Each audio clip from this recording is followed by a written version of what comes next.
One fool's emotional adventure. While stretching this morning, I got into a bit of an esoteric conversation, as I do, with one of my fellow gym rats.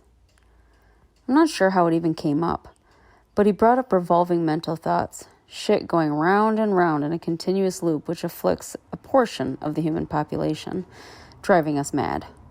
Certainly a topic I understand well and have written about before, though that was 6 years ago, and I've only just started understanding how to let the buggers go. Jesus, that affirms what I've suspected as the hardest part about dealing with life issues and making positive changes. Mainly that knowing what I need to do to be happier and more serene is easy.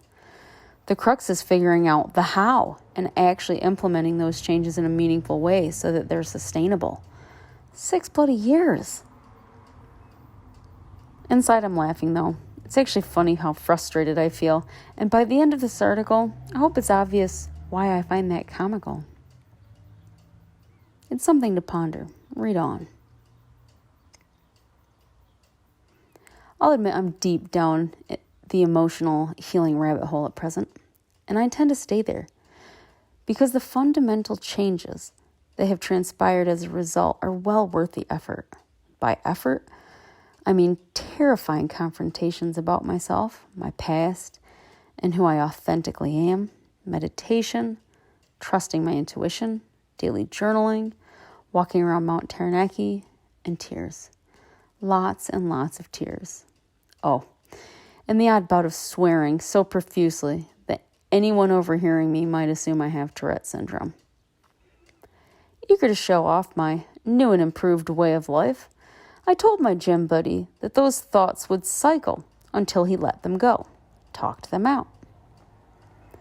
He said he was, and I pointed out that he was really just talking about their presence, not what they actually were. To which he responded that he couldn't. It wasn't an acceptable subject to discuss. Exactly. In his head, those thoughts will remain until he's willing to let them go and stop feeling so ashamed about them. When I suggested he explore that notion and talk to a trusted friend, he mentioned that's what dogs were for. And sure, whoever or whatever, just talk it out. From there, I mentioned that I talked to my car a lot, telling him about the epic time I released a hell of a lot of anger about my ex-partner and his family. With tears and an extremely liberal use of the term, quote, a pack of cunts, I finally got to vent the injustice I felt during a relationship and expressed my emotions in a safe environment. Afterward, I even thanked Raven, my car, for her help in soaking up the shitstorm of emotions. My friend gave me a look I'm all too familiar with. What is this crazy bitch on about?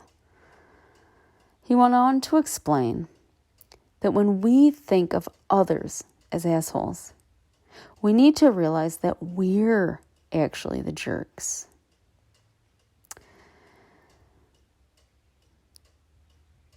That it is our response to these people and experiences that is the issue, not the people themselves.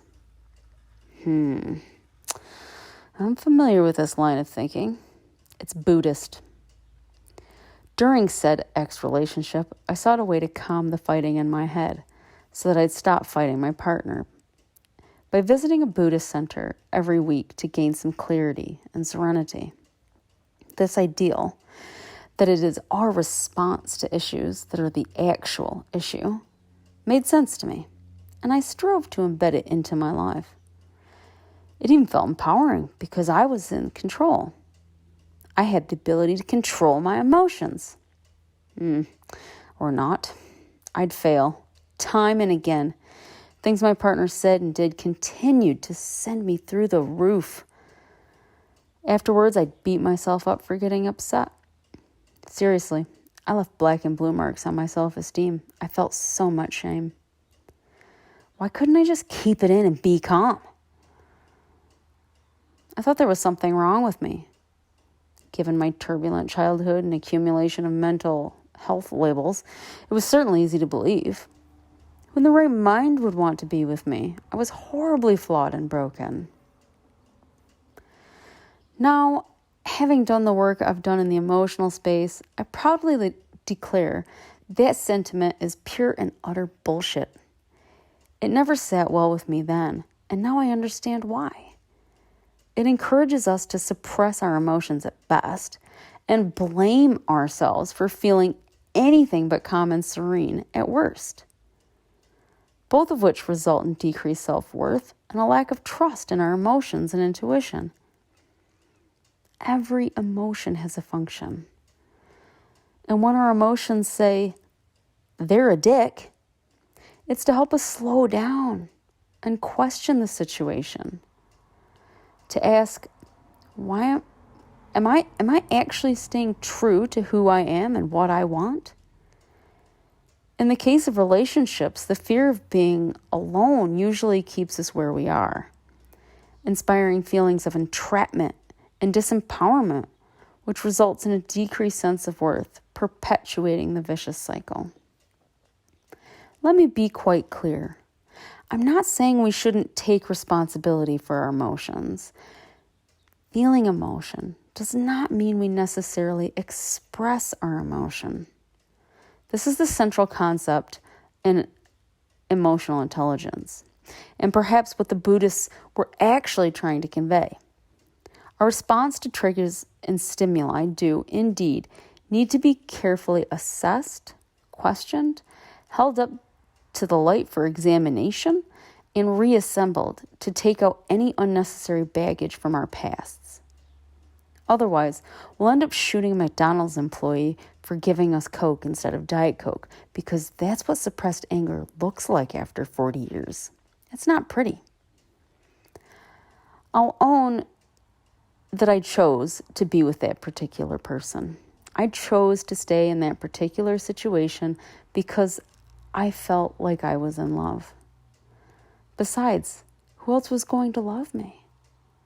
So yes, my responses were the issue, because I also chose to ignore the emotions I felt. They were actually warning signs that I shouldn't continue the path I was on, that I was unhappy and devaluing myself by assuming that I was the broken one. Yet I lacked the courage and security in myself to leave. Honestly, I thought I could fix myself and keep it all bottled up in my head the way my friend does, until I read a book that convinced me otherwise. The book insisted that we had to share our shame stories to work our shit out. When I first read that theory, something inside me recoiled. Stuff that. I could handle my own issues in-house without infecting others with my bullshit. Well, guess what? If I could, it bloody well wouldn't have taken me 6 years to make this much progress in my meandering personal development journey. Especially considering I thought I had it all figured out then. The only thing I'm certain of now is the more I know, the less intelligent I feel. Why? It's a bit like reaching the top of one summit, only to discover all the other summits I must cross that I didn't even know existed. The difference is my mindset, because I would have cried in despair upon seeing all those other summits. Now, I'd laugh and I'd feel grateful. There's more adventure to come. My lifestyle and general demeanor almost certainly appear crazy. In fact, I distinctly remember rattling off the various mental illness diagnoses I've received throughout my life with a friend, followed by my assertion that I've never felt more sane, despite these stigmas. I then followed it up with a hearty helping of maniac-like laughter. Oh yes, to others I seem quite twisted. Whole, authentic, and worthy. Not to mention infinitely less anxious is how I actually feel. My wacky way of life basically involves allowing myself to feel whatever and however I feel without trying to justify it or beating myself with a naughty stick because others may not like it. I choose to defy social standards and conditions so I can stay true to myself. It's not easy. It takes conscious effort each and every day. But if appearing nutty is the price I have to pay, done deal. Hell, I'll pay double.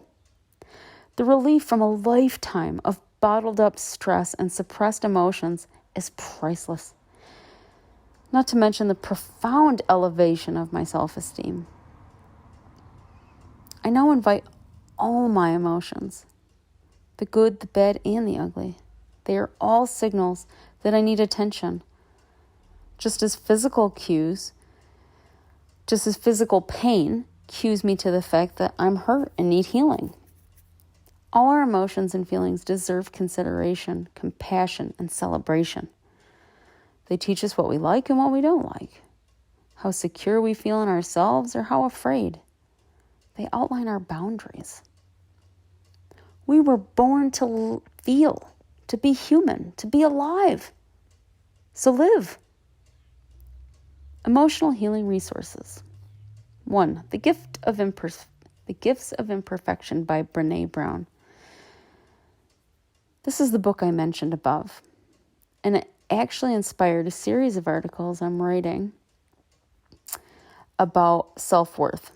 And consider this article as a bit of a preface, so stay tuned. Dark Side of the Light Chasers by Debbie Ford.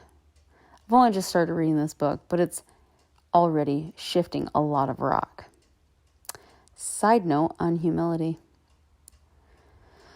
There used to be a point in time when I'd rather slash my wrists with a dull and rusty butter knife than read self-help books.